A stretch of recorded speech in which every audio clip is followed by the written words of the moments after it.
నమస్తే సర్కార్ India news కి స్వాగతం. మండిపోతున్న ఎండలతో పాటు తాగడానికి మంచినీళ్లు లేక అల్లాడుతున్న భాగ్యనగర్ కాలనీ వాసులు.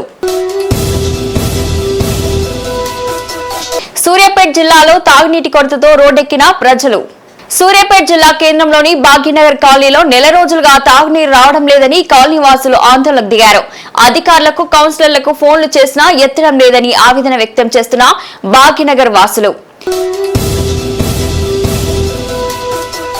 కాలనీలో కాల్వ శుభ్రం చేయడం లేదు, చెత్త తీసుకుపోవడం లేదు అంటూ పారిశుద్ధ్య కార్మికులపై ఆగ్రహాన్ని వ్యక్తం చేస్తున్న మహిళలు. తమకు వెంటనే తాగునీరు ఇవ్వాలని దంతాలపల్లి రహదారిపై ఖాళీ బిందెలతో రోడ్డెక్కిన కాలనీ వాసులతో భారీగా ట్రాఫిక్ జామ్ అయింది.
కనీసానికి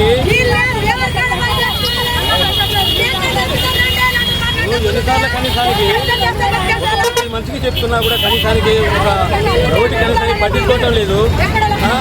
నీళ్లు లేక మీ కనీసం ట్యాంకర్లతో కూడా సరఫరా చేయడం లేదు.